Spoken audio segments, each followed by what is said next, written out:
Hi guys, my name is Jacy Nicholson and this is my presentation on digital storytelling.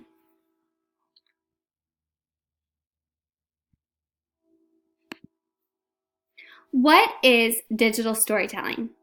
It's the practice of using computer-based tools in order to tell a story. Other names for digital storytelling could include digital documentaries, digital essays, or interactive storytelling. Generally, they all revolve around the idea of combining the art of telling stories with a variety of multimedia. Some of the multimedia that is used when creating a digital story is videos, text, recorded audio, music, and pictures. It really brings the story to life that you're trying to tell. Digital storytelling is similar with traditional storytelling in the sense that digital stories focus on a specific topic and contains a particular point of view. However, digital stories, as I stated earlier, can use various forms of multimedia to tell the story. And typically, digital stories last between 2 to 10 minutes. So it can be very short or it can also be a longer digital story. It just depends on what you are trying to tell your viewer.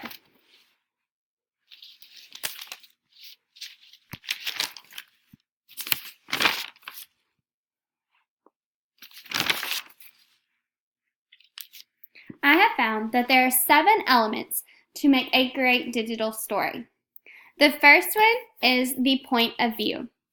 And it's basically wanting to know, what is the author trying to convey? What is the point of the digital story that you're trying to tell? And what point are you trying to make? The second element is dramatic question. This is the hook for the story. This is what gets your viewers interested in the topic that you're going to tell them about. The third element is emotional content. This is when you make it relatable to your viewers, and these are real issues that can come to life and be really relatable. And it might be really powerful for your viewers to see it, that you're going through it and they can relate. The fourth element is the gift of your voice. It is a way to personalize your story. If you talk in a monotone voice through the whole thing, people are going to get bored. Naturally, your voice goes up and down with how you're feeling. And so if you do that with your story, it really intrigues your viewer because they find it fascinating. The fifth element is the power of the soundtrack. So this is the music that goes along with your digital story. Is it fast? Is it slow? If it's fast-paced, do your pictures go along with the music? Are you trying to tell a story that is more fast-paced, or are you trying to be more dramatic and doing a slow story with slow music? It really depends on what you're trying to do. The sixth element is economy. And this is when you have enough content to tell a story, but you don't have too much content to where it overwhelms the viewer. And lastly is pacing, and this really sets the rhythm of your story. Are you telling a story that is really happy and you're more fast-paced, or are you telling a more sad story that you are talking slower and it's more dramatic? It really depends on your preference and what you're trying to let your viewers in on.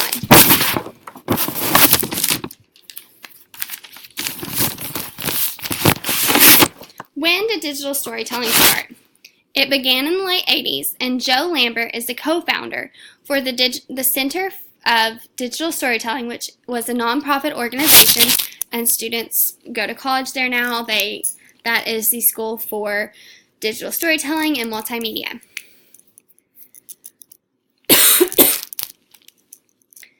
How can digital storytelling be used in the classroom?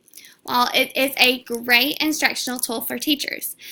Teachers can create their own stories and show them to their students to introduce new content, or they can use it in lessons that they've already covered that they are reviewing on, and this is just a more fun way to engage your students. And if a topic is difficult or more boring for a student, this is a great way to add personality to it and bring it to life. And it can just be really fun for the student if you make it fun.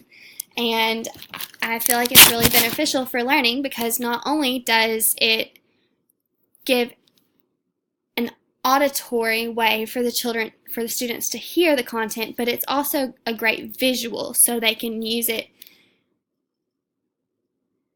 in developing their understanding for what we are learning.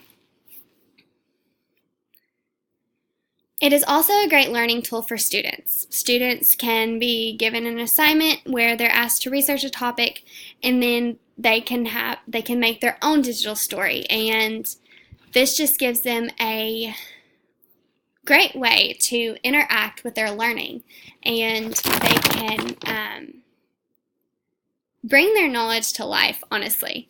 So, they can also build on their creative talents. So if a student has a knack for this stuff and they're just naturally good at it, they're going to feel really good about themselves when they can do something that is interactive, it's a project, and they're good at it. And I feel like that can really make a student feel really good. They can also use a digital story. You don't have to use it just for education, but if they go on a family vacation, or if they just want to be able to tell a story but orally just doesn't do it justice, they can add multimedia and make it a digital story. And they can add pictures of whatever they want just to tell whatever story that they are trying to tell someone. Studies show that students who participate in these activities can develop enhanced communication skills, because they are learning how to not only tell a story, but they're learning how to organize their ideas, and it's not a jumbled up mess when they're trying to tell the story. So they are learning how to lay it out and how to make it flow as well as possible.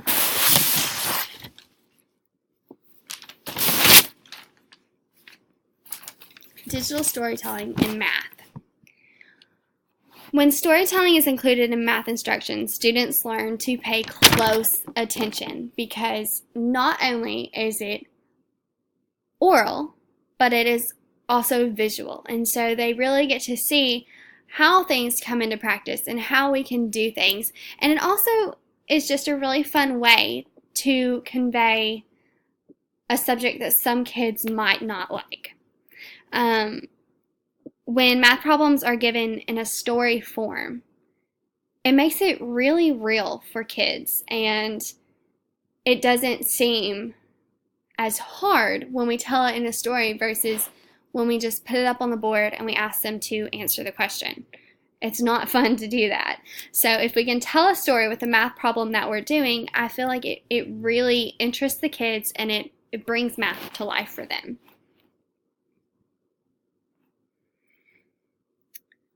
Digital storytelling is also great in literacy. When students read informational readings, they just read it often to honestly just finish it and get through it. But if they have a digital story, it makes it more real, it makes it more fun, and it's just a really great way to interact with the students and to get them to fall in love with reading and literacy. And it's a great way to do it. And then when it comes to writing, a digital story cannot come to life unless there's a really great script. So as I stated, it helps students convey, organize what they are trying to say. It helps them not make a jumbled mess, and it helps them just learn how to organize their thoughts and write them down, and it helps them tell a better story.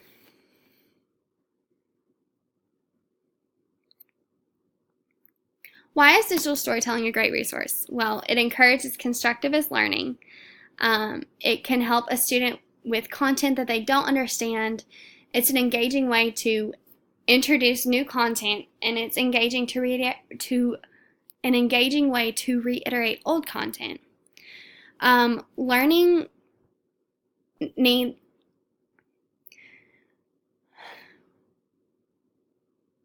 is great when it is designed from a constructivist approach. It encourages students to learn in a social context and to learn from each other. And it helps them develop the ability to create new knowledge. And this also promotes creativity. And with digital storytelling, your opportunities are endless in what you're doing. You can add a whole bunch of multimedia, or you can keep it really simple. It really just depends on what you want.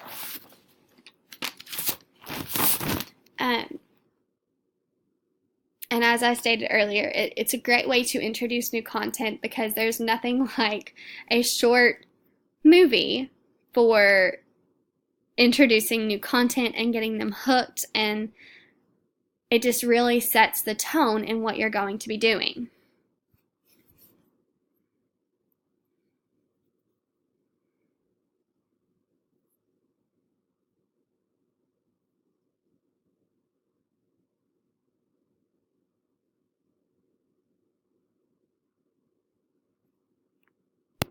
How can digital storytelling impact student achievement? When we make digital stories, we are often talking or playing music. And I feel like this really aids in student performance, because they are seeing the content visually and also hearing the information. So in a way, they're learning it twice. And sometimes kids are auditory learners, and sometimes they're visual. Sometimes they're kinesthetic. It really depends on their learning style, but this really aids in all of them, because they are building they're building their story, they're telling their story, and they're seeing their story. And so when we do this in our lessons, we're hitting 3 major learning styles and that's very beneficial for the students.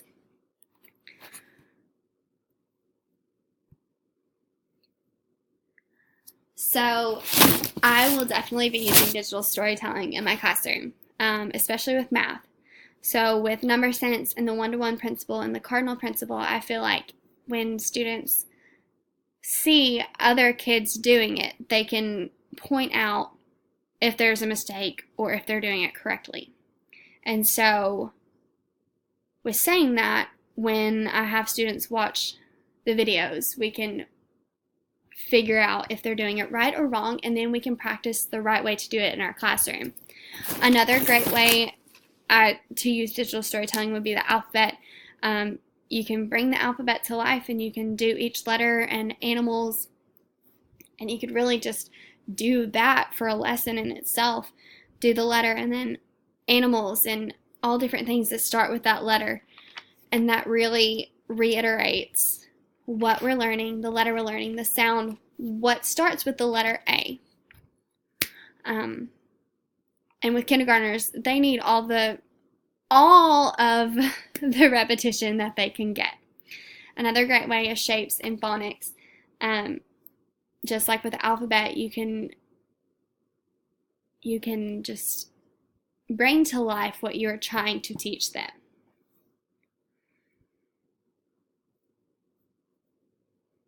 So what did I learn? I learned that digital storytelling is a great way to incorporate technology into almost every single lesson, and it is not utilized enough. When I was in high school or throughout school in general, I never made digital stories, and I feel like I'm a visual learner, and so I feel like this would have really helped me in some of the content that I didn't really understand. It's just a great way to engage students, especially when we are starting new content. Like I said, it's the hook. It's what we start kids with. I also feel like this is a great attention grabber, because sometimes students tune out their voice when they get bored, and I completely understand that. I did that to my teachers, and I know my students will do it to me. And then these are my references. Thank you for watching. Have a great day.